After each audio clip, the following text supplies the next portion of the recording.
warahmatullahi wabarakatuhu. Akkam jirtu obboleewwan chaanaala Khadijaa Gurraa Beest jalatti argamtanu baga jiraattanii.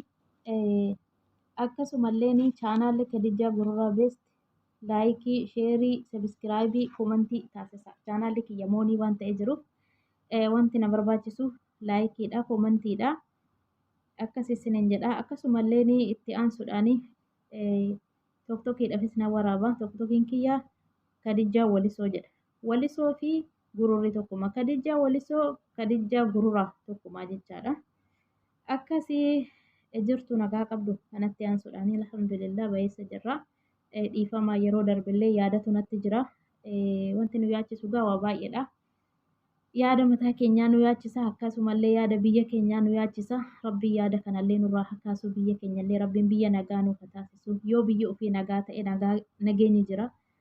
Tasgabbiillee Rabbi nuuf fidu isiniin jecha.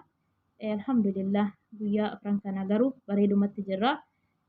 Karaa jireenya mataa keenyatiinis waa hedduu na yaachisee tureyyuu alhamdulillah furmaanillee ni dhufa jedhamee jira. Rabbiin furmaata nuuf fidu yaada waan nutti jiru hundaafuyyuu. Akkasii isiniin jedha. Kanatti aansuudhaan Khadijaan Gurraa Beest yeroo baay'ee wanti nan dabarsu barumsa tokko akkasumallee gorsa adda addaa itti aansee nyaatallee nan hojjedha. Hojiin koo hojii nyaatati. Ani heddumminaan tokkokii irratti nyaata hin gadhiisu. Yuutubni koo as jala jira waan ta'eef tokkokii jalattis seentanii yuutuba koo tuqxanii gosa nyaataa akkaataa itti nyaata hojjetanitti jalaa barachuu ni dandeessu jechaadha. Itti aansee ammallee wanti hin dabarsu jalqaba chaanaala kiyya gaafan banu walaloodha. Walaloo nan jaaladha. Durattuma naan baradhu qabee akkasii ammallee ittan fufaa. Walaloo nan dabarsu immoo waan barumsa qabdu malee isin jedhee miti. Akkasiin isiniin jedha. Har'allee walaloo xiqqoo tokko ammuman barreesse jawwaala kiyya irratti jechaadha. Yaadee ammuman barreesse hin cinqamu. Egaa yeroo baay'ee nyaata waan hin hojjedhuuf hin biizii ta'a. Sagantaa isaa irratti dubbisuuf waan adda addaa malee barreessuun illee hedduu na rakkisu jechaadha. Har'aan kana egaa xiqqoo ishii barreessee jira. Mee nan dubbisa.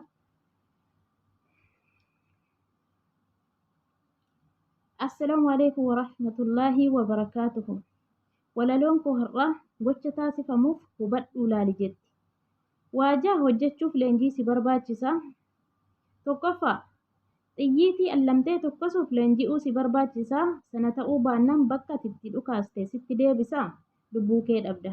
Lammaffaa eeboo darbattee waraanuuf bakka itti darbattu allamuu si barbaachisa. Yoo sana hin beekne bira darbee abbicha waraanuuf jettee itti darbite sana fuudhee si deebisa. Lubbuu kee dhabda. Sadii qollee yookaan burii taphachuuf kan waliin taphattu leenji'uudha qaba. Tokkorra bu'ee tokko wal miidhu dhufa. Afur biyyii taphachuuf yeroo daa'imummaa boolla qottee keessa buusuuf leenji'uudha qabda. Yoo sana ta'uu baatee bira darbee ni mootamta. 5 konkolaataa konkolaachisuuf yookaan wantoota balali'an oofuuf leenji'uudha qabda. Sana ta'uu baannaan ofiif miidhamta yookaan lubbuu namaa miidha. 6 bishaan daakuuf leenji'uudha qabda. Sana ta'uu baannaan garbatti buutee achitti haftaa. Waajahan kanaa jechaadha. Itti aansee wanti ati hin yaadne mudannoo sirra gahuun ni malaa jedhe. Bara alanaa kanaa waa hedduun na mudatee mudannoo na mudatee dhufuuf obsa daangaa dhabee ilma namaa ta'ee namni hin yaadne hin jiru. Gaafii jetti. Gaafiin maaliin ilma namaa kanaa dhiira shamarran jaarsa osoo hin jenne jaartii daa'ima osoo hin jenne maaltu gufuu itti ta'aa jedhe. Deebii sheeyxaan. Nuyi miti abbaa keenya Adamii fi haadha keenya Hawwaadha ni dogongorsiise sheexanni. Kanaaf furmaanni isaa maali? Qur'aana. Ammallee waa sadii hubadhu jetti. Isinis maaliin? Tokkoffaa bubbeen bubbisuuf mana hunda humtuu hin buqqisu kanuma irra bu'e buqqisaa.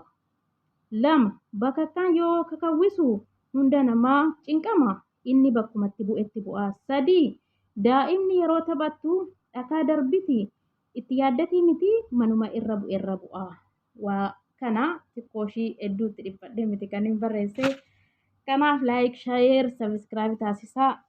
Koomentiis barreessaa. Yaada jiruuf inshaallah waliin jiraan isiniin jedhaa. Turtii gaarii isiniif haa ta'u. Assalaamu alaikum warahmatullaahi wabarakaatuh.